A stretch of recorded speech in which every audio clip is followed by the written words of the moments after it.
Hello, social media friends. I want to talk about everything that's happening in this period because there's a lot of things happening right now. And what the beauty of everything is for me is that I see such a power. It's like the awakening of all spirits and souls, and people are dealing with their external demons and probably also going inside, dealing with themselves, having their inner dialogue. So, like, really things are happening because I do think that for a very long time, a lot of emotions were repressed, and now people really have, because of the demonstration, have a platform to really canalize and express those energy with the Mars planets. So I do think that's a really positive thing that's happening right now. So I'm happy with that. So I want to have this conversation about how we can stay in this powerful energy. How can we stay in this um, um, how can we stay in this high vibration? How can we stay in this manifesting energy? Because we have to know that this is definitely a spiritual thing that we are experiencing. Everything in life is about spirituality. And what we experience and how we experience it has everything to do with the relationship we have with ourselves. And my personal experience with injustice was also based on my skin color. So I definitely know the pain, what it is to be rejected for just being you, and that you just want to have, you just want to connect with people, and you just want to be having a great time with people, but you then some people exclude you just simply because of the way you look. So I know how that feels, and that feeling has really controlled me for a long time. That feeling of rejection, that feeling that I wasn't good enough, that feeling that I needed to over compromise or over work over hard to be seen and to be noticed, not knowing that it didn't even matter what I had to do, because when people decide to not see you or to ignore you, or when people decide to put you down, there's nothing what you can do, because that's what the other person chose. The only thing that I can do was do good for myself. And for example, 10 years ago I was 30, and then I had an epiphany that how I was controlled by this. Because every time there was blackface, because I'm from Holland and we have blackface every year. So every time we had blackface, I would get when I really was aggressive. I became mad, and I couldn't understand that injustice. And I even know where I was. I was with a friend of mine, and we were in a coffee shop. And we were like philosophing and just talking about whatever over life. And I was talking about the injustice and the emotions that I felt around it. And while I was speaking about it, I realized that someone was controlling my emotions. Someone was pushing my trigger every year. And that I was just like, it was just like a Pavlov reaction, because they just had to show up with blackface and I would become angry. So someone else had that remote control on when I would become angry and when not. And I'm a Leo, so my sun sign is a Leo. So I can have a big ego. And when I realized it, I was like, oh my God, are someone else is controlling my emotions? Oh no, I'm not down with this. I'm definitely not down with that. So I decided not to react anymore on that. I decided to see, hey, wait a minute. I don't want someone else to have that remote control on me. And that's the same thing what I'm seeing, what is happening with the mass media right now. They have the remote control. And they know exactly when we are triggered. And they also know for their own goals or an own agenda when they need us to be triggered. So nothing is a coincidence. Nothing is just, oh, suddenly it happened. Those things are orchestrated. So that's one thing that I wanted to share. The other thing that I want to share is to go back on that relationship of being rejected. Because that feeling of being rejected is also in relationships between men and women.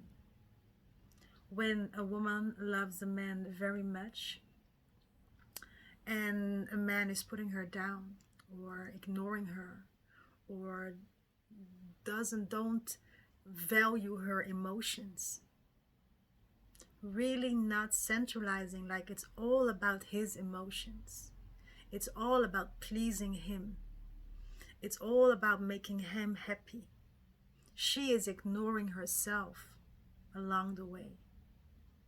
He's getting use of the position where he is, and she, the longer the relationship continues, feels less and less happy and more out of balance, because she realized she is giving, and she's not receiving it back. And that's the same thing with racism. It is we, and I say we because I have really experienced this for a very long time, especially in the root chakra, in my root years, my base years. I really experienced it, and it formed me for a very long time, like I just said. And there needs to come a point that you realize that it doesn't matter, that it's important for you to centralize your own emotions, that your emotions matter, and that can be in a dynamic in a society between different cultural ethnicities, but it can also be in the dynamic within a relationship. It's about, are we able to respect everyone's process? Are we able to look at each other and see, how do you feel?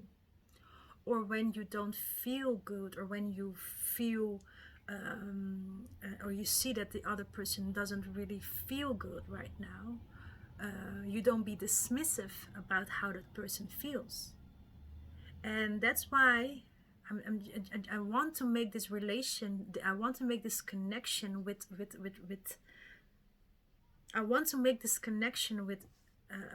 having a relationship between a man and a woman, or man, women, whatever, you understand. I want to make that connection because it's about emotions that matter. It's about feelings that matter. So also when you are very active in this Black Lives Matter movement right now, also look in your own house. Do you acknowledge every emotion in your household? Or are you dismissive when someone is not happy and not satisfied about how things are going? So it's not only about racism, it's about respecting each other's feelings, and respecting also when we don't feel good. It's about giving a platform, giving room for each other's opinion, giving room for each other's bad feelings at that moment, or because sometimes we as human beings, we think that we're the only one that are perfect, and we forget that we went through struggles. We forgot that we went to doubts. We forget that we went to self-destructive behavior. We just forget about all those things.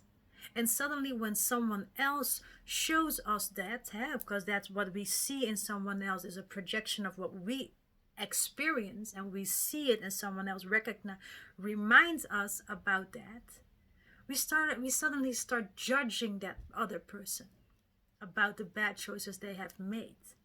But we're not reflecting about how we do that for ourselves.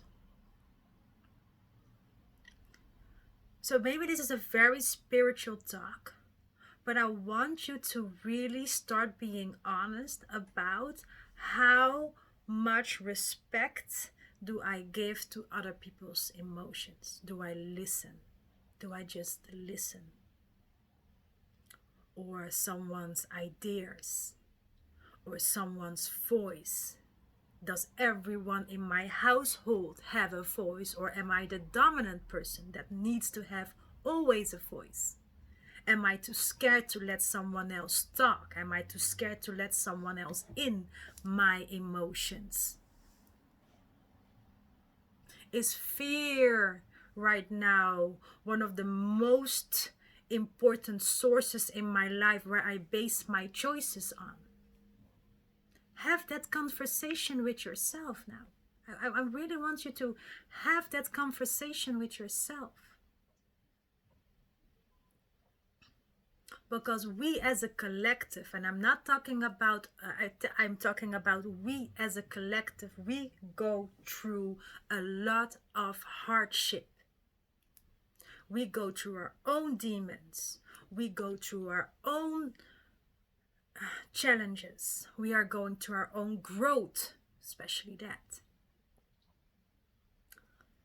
And how do we respect another person's path, journey?